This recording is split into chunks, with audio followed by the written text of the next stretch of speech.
Overall, pretty happy with how I played. I think obviously pretty good first set, and I think I finished the third set really well. There's some things that I can take and learn from the middle of the match, but overall really happy with how I was able to finish and close out that match. Yeah, questions? Yeah, go ahead. What do you do sort of when things are going a little bit off the rails in the second set? Like, how do you get things back on track? I think today I did a good job at kind of reminding myself that I'd already won the first set and I had time, so I didn't have to panic, and it's not like the match was going to be over if I lost the second set. So really just kind of trying to figure out what was going wrong and what I wasn't doing quite as well in the first set, and really just take the time to reset and try to start the third set on a good note. Yeah, Courtney and then Matt. Do you feel right now that you are playing more on instinct when you're playing in these matches, or is there still kind of a lot, just with all the changes and everything, tactical and all that sort of stuff, that is still kind of like in your mind, that that is just on your mind? I think I've actually been, and it's going to sound crazy, but I think I've actually been working on trying to play a little bit more aggressive, and I found that in the second set I got a little bit nervous, and I felt like I got a little bit passive, and I felt like I just kept kind of giving her opportunities to start attacking me instead of me being the one that was kind of dictating the point. So we've really been working on actually taking a little bit more chances and trying to go a little bit more aggressive and bigger from the start. And I think for me, weirdly, my instinct is to kind of back up and try to play safe, but it doesn't usually get me very far. So I think today I actually was thinking a lot, especially in the last bit of the third set, and really making the conscious decision to try to be a little bit more aggressive and try to take the initiative more. Yeah, Matt. Hey, Madison, well done. Can you compare, I know it's completely different surfaces and you can't really compare grass and hard court, but in terms of physically, confidence, and where you think your level of play is, can you compare how you think you're playing now compared with at Wimbledon before you got hurt and you were on a good roll? I don't know if I could compare. I think I was obviously playing some really good tennis there, and as you know, heartbreaking even against that match against Paolini was, I felt like I was fighting so hard and I was doing such a good job to just stay competitive. I think this, last few matches I've done a pretty good job at staying pretty clear-headed out there, no matter what the scoreline was. I think maybe on the grass it was a little bit more instinctual and just kind of running with some momentum, versus I feel like right now I'm playing with probably a little bit more thought. Charlie and then up here. So I was going to ask you, obviously tennis being such an individual sport, how do you find it if you're up against a player who you have a very good or a very bad head-to-head record going into it? Like, does that change how you approach a match, or do you generally just focus on yourself and, if you are playing someone who you've struggled against before, just trust that things will change? Like, have you done anything different specifically in that kind of situation? I mean, I think if you're up in the head-to-head, you kind of just go in thinking, I'm just going to try to do what I normally do. And I think if you're down, you're going to try to do a lot of the different things just so that you have a different outcome. But I think sometimes it comes down to where have you played them, what the conditions were like, do they favor them, do they favor me? And I think those are kind of the ones where if you're pretty close head-to-head, you're not thinking about it as much. But I mean, if you've never beaten someone, I would suggest that you probably try something different. All right, we'll go here and then Ben. Hi, Ayush from Svitolina. So, about turning it around after the second set, what do you think was the turning point in the match, in the third set? Obviously, I got up a break early in the third set and wasn't able to kind of hang on to that. But I felt like at 3-all, I made a pretty conscious decision to, really try to take advantage of anything that I got as early as I could in the point. And I felt like from that moment on, I really was able to just kind of dictate and run away with the last set. Ben and then Courtney.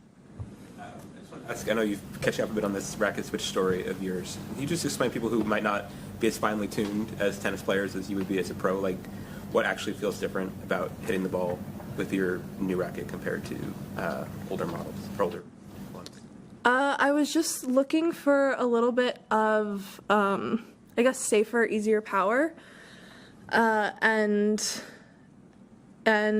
I mean, I loved my racket for a really long time, obviously, because I stuck with it for so long, but I felt like it was getting a little bit difficult to play with on bad days, where it just wasn't really helping me enough, and I was kind of just searching for a little bit more help and an ability to, the days where you're not feeling it 100%, be able to kind of figure things out and still be able to make the ball.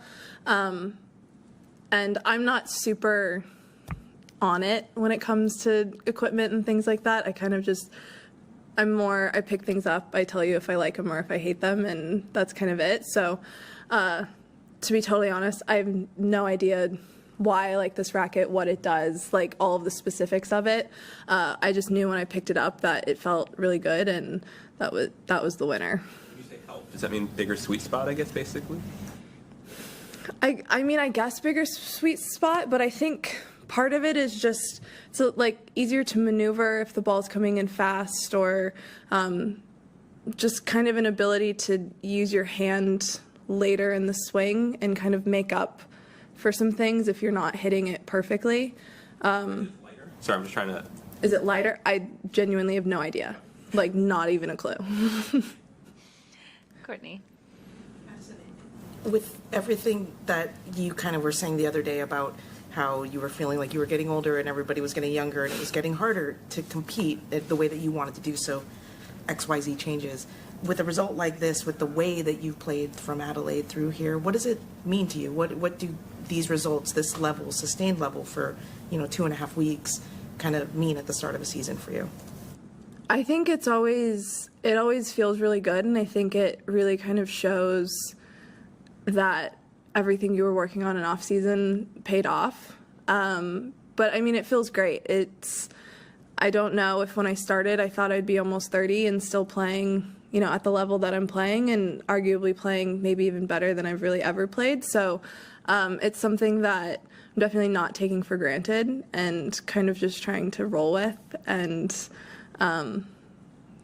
just show some of these young ones that they've got many, many, many years left. Yeah, Matt. Did you start to feel like you didn't have to think about your leg anymore, or maybe you still have to think about your leg a little bit because I saw the strapping, but in terms of the injury that you suffered, I know it's been a process getting through it. I mean, it's just one of those things that I didn't really have to worry about it. We rehabbed it. We've rehabbed it last year. It's kind of part of the warm-up now, and it's, I think just one of those things that it'll probably come and go at a lower degree, but I'm not concerned about it or thinking about it. I know you're not now, but when last year, like in between Wimbledon and now, did you start to feel like it's close to 100%, or it's where it's going to be? Probably pre-China. Yeah, Courtney, and then we'll go here. Yeah. Sorry, just looking ahead. Facing Elena next. You guys have played each other multiple times at the majors. There always seem to be big matches when you face off. What do you make of the matchup and the challenge of playing her? And she is probably playing a little bit differently now than she was against you back in 16, 17, 18. Yeah, I watched her match against Jasmine the other day, and I was almost surprised, just because I was like, wow, okay, she's really going for it. And I mean, I think it's kind of the evolution of all of us as we're getting older and trying to make some changes, and if you're not having the success, then maybe you should adapt. And honestly, I was so impressed. I mean, she was really going for it and really going after her shots and hitting some incredible forehand. So I definitely think it's not going to be like the typical matchup that we've had in the past. I'm definitely going to have to go watch some of her because it was not vintage Svitolina playing. But yeah, I feel like we've had some really good battles, and it's gone back and forth. So I'm looking forward to it. Okay, last two here, and then Ben. Yeah. I was just going to ask about, you first made your semi-final here 10 years ago, and potentially on the cusp of making it again. What do you put down to that longevity of your career? I don't know, to be honest with you. I think I've had, great years and tough years, but for the most part, I think I've had pretty consistent years. And I think it's really just been about trying to have fun and just surrounding myself with really good people and enjoying my time on the road. I think it's hard to basically live in a hotel all of the time, and I think that's almost the hardest part of the sport, along with having to go out and compete every single day. So I think just trying to have some sort of routine everywhere to make it feel a little bit homier, and have some sort of something to come back to while you're never home, I think has probably been the thing that I've been able to do fairly well. Last question, Ben. On the racket switch again, how, playing with Wilson since I think you were 12, Max was telling me, how much was it something that you were open to when the idea came about, or how much did it take persuading for you to try something new at this stage of your career? I was open to trying anything. I tried a bunch of different rackets, and like I said, I had, 8 different rackets and hit with them for 5 minutes and said yes, no, ended up with, I think, 3 at the end of it, and kind of played around for a week and was pretty set on the one that I am currently using. And everything else was just kind of, I'll play with it to not, fall in love too quickly. But I didn't need a whole lot of persuasion.